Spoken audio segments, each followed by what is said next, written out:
This video is brought to you by Fantasy Draft, the home for rake-free daily fantasy. Hey, what's going on? Jeff Ratcliffe here. Week 3 fantasy football is upon us, so that means it's time to dive into the matchups. Let's take an advanced look at wide receiver matchups here for Week 3 fantasy football. Got a couple upgrades and a couple downgrades for you. We're going to start with those upgrades. And hey, there's a lot to like about Hollywood Brown. Marquise Brown has been playing very good football out the gate for the Baltimore Ravens. In Week 1, massive numbers, but he only ran 8 routes. Well, that all changed last week. He actually led the Ravens in routes run. He had double-digit targets in that contest. He had 8 catches. He's showing a great connection with Lamar Jackson. And, of course, maybe the game of the week for scoring purposes, the Ravens and the Chiefs squaring off. Brown is getting an awesome matchup in this contest. Charvarius Ward is the corner who's most likely to cover Brown in primary. He's not going to shadow him, but Ward will be on Brown for a good chunk of the day. And so far this season, Ward has given up a lot of points to opposing wideouts for fantasy purposes. 10 catches in his coverage, 151 receiving yards on 16 targets. So we are upgrading Hollywood Brown yet again this week. Of course, every week we're upgrading whoever goes up against the Eagles. So this week, of course, that's Detroit. And we know, hey, Kenny Golladay got his last week. He had no problem putting up points against the Chargers.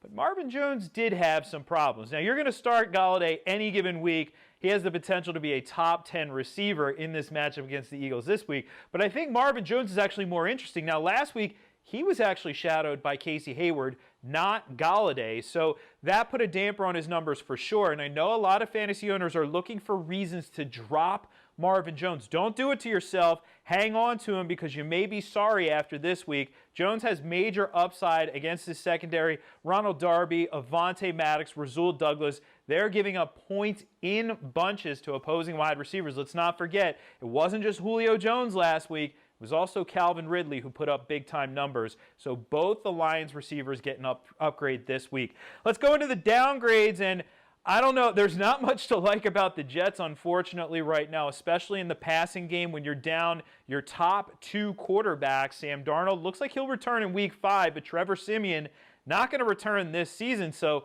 we're down to Luke Falk. So that's already a downgrade, plus the fact they have to face this Patriots secondary. They are outstanding. And we know Jason McCourty. We know Stephon Gilmore.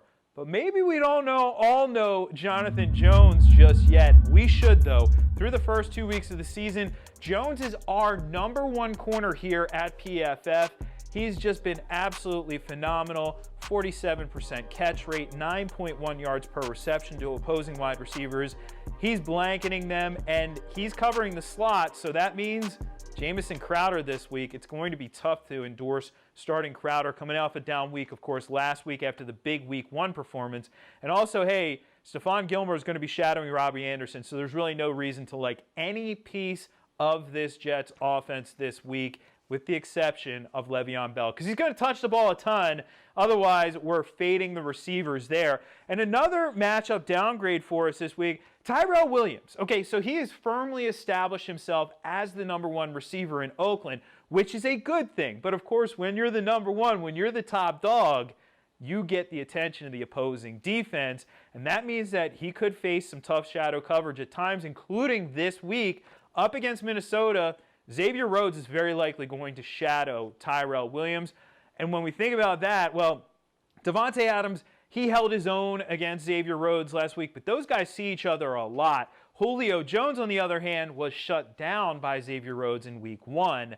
Tyrell Williams, he's going to have his hands full in this matchup, so you downgrade your expectations for Williams this week. Remember, it's a marathon, not a sprint in fantasy football, so if Williams has a down week this week, we know why that is. It doesn't put a damper on his overall outlook. He's still the #1 receiver in Oakland. He's still a wide receiver 3 for fantasy with a lot of upside there. You want more information on your wide receiver matchups for this week? We have you covered with our wide receiver cornerback matchup chart. And of course, all the projections, rankings, and other football information that you can get your hands on, we have it for you at PFF.com.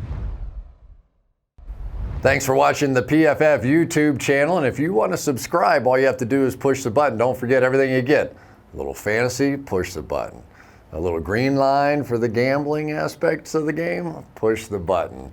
College football, push the button. The YouTube channel from PFF.